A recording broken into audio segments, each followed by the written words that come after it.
Ma femme et moi sommes les meilleurs amis. On s'était pris l'un de l'autre au début de la vingtaine et on est restés ensemble. Durant les premiers jours, je pensais que c'était l'amour de ma vie. On rigolait, on souriait et on partait en escapade ensemble. On s'est mariés, on a emménagé ensemble, on invitait nos amis pour dîner. On sortait et on passait de bons moments dans l'ensemble. Le rêve, non? Eh bien, oui et non. Quasiment depuis le début, c'était un accord tout sauf du sexe. Je suis très actif sexuellement, mais pas ma femme. Le problème, c'est que je m'en suis rendu compte seulement à notre nuit de noces. Je pensais que l'épouser était une bonne idée. Être avec l'amour de sa vie pour toujours, c'est tentant, non? Je le pensais tellement que même si ce n'était pas ma première fois, c'était la sienne. Donc j'ai accepté d'attendre la nuit de noces, avant qu'il ne se passe quoi que ce soit. Ça a l'air romantique. Mais c'était quelques semaines après notre nuit de noces quand j'ai remarqué à quel point elle était incompatible sur le plan sexuel. Je l'aimais tellement, mais on semblait ne pas s'entendre sexuellement. Dès que je proposais d'essayer de nouvelles choses pour pimenter un peu notre vie sexuelle, elle me lançait un regard de dégoût du genre « Hey, gros dégueulasse, mais qu'est-ce que tu fais ?» Ou bien « T'es fou, je ne ferai jamais un truc pareil !» Et ça me faisait perdre toute envie.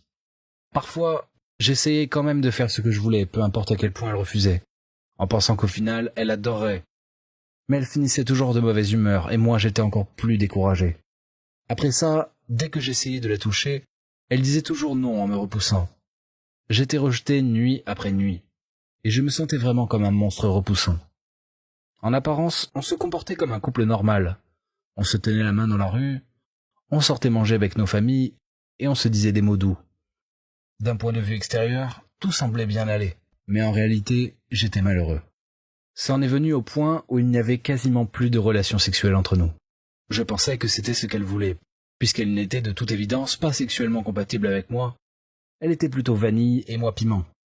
Puis un jour, je suis entré dans notre chambre et je l'ai vue en larmes. Je lui ai demandé ce qui n'allait pas, et elle sanglotait en disant qu'elle ne se sentait plus désirable à mes yeux.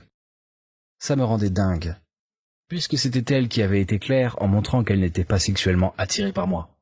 J'ai continué ce mariage banal sans sexe, et je devenais de plus en plus malheureux. Je détestais être à la maison, alors je passais autant de temps que possible loin de ma femme. La salle de sport est devenue ma seconde maison. C'était un bon moyen de relâcher la frustration accumulée. Je suis beau garçon, donc les jolies filles m'ont toujours remarqué. Je pense à elle, bien sûr, mais je n'ai jamais trompé ma femme. Tout a changé quand j'ai rencontré cette femme au sauna. Elle portait un bikini orange vif et waouh, elle était magnifique. On a parlé et l'attirance sexuelle était énorme. Quand elle m'a invité chez elle, j'ai dit oui. Ce n'était pas un moment de faiblesse, mais une décision délibérée. Je savais ce que je faisais, et même si je me sentais coupable, je ne voulais pas que ça s'arrête. J'ai commencé une liaison avec cette femme.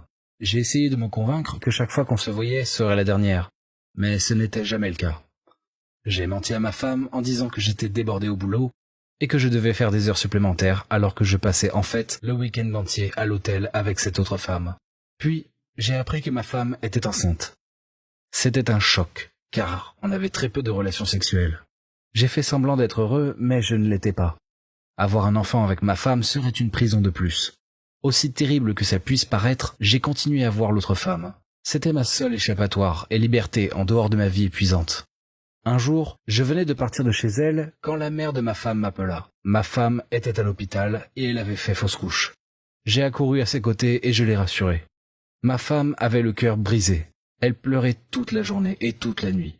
J'étais épuisé et grognon d'être avec elle, car son malheur me réveillait la nuit. À l'époque, je pensais que c'était un comportement normal pour une femme qui venait de perdre son enfant et qu'elle serait de nouveau bientôt comme avant. J'essayais d'être compréhensif à son égard, mais elle était horrible avec moi. Dès que j'essayais de la rassurer, elle m'insultait et me lançait des piques du genre « Tu t'en fous, toi, tu n'as jamais voulu d'enfant de toute façon !» Quand j'étais à la maison, je me mettais en mode automatique. Je faisais des allers-retours entre le lit et l'ordinateur pour travailler. J'évitais ma femme autant que possible. Je ne pouvais plus supporter une autre scène de ménage. J'ai continué à voir l'autre femme puisqu'elle était la seule joie de ma vie. Avec elle, la chambre prenait vie, et je me sentais vivant avec elle aussi. Avec le temps, cette femme a eu des sentiments pour moi, et elle attendait davantage de moi. J'avais une osmose sexuelle avec elle, mais je ne l'aimais pas. Je ne pouvais pas lui donner la relation qu'elle attendait de moi. J'ai donc, à contre-cœur, mis fin à cette relation. Quelques jours plus tard, elle est venue en furie, me voir à la salle de sport, m'a lancé un dossier plein de photos, et a éclaté de rire en disant « On dirait que ta femme s'est trouvée quelqu'un de mieux. » Puis elle est partie. J'ai regardé les photos, on voyait ma femme et un mec s'embrasser et s'enlacer dans un bar. J'étais dévasté. Je sais que j'ai fait des erreurs, mais je n'aurais jamais pensé que ma femme était capable de me tromper. Avec le recul, je sais que je n'étais pas un bon mari pour elle. Je n'ai pas remarqué quoi que ce soit et je poursuivais mon propre intérêt sexuel égoïste. Au lieu d'essayer d'améliorer notre mariage, j'ai négligé ma femme et je suis allé avec une autre. Cette nuit-là, j'ai attendu que ma femme rentre du travail. J'étais nerveux et anxieux. Je ne voulais pas la perdre, mais je savais qu'il fallait qu'on parle. Je lui ai montré les photos et j'ai attendu une explication et au moins des excuses. Mais non, elle m'a dit que c'était vrai, qu'elle ne m'aimait plus, que tout entre nous était froid et qu'elle ne ressentait plus rien dans ce mariage hormis l'obligation. Elle a dit que j'étais devenu un simple colocataire et qu'elle n'avait pas besoin de ça.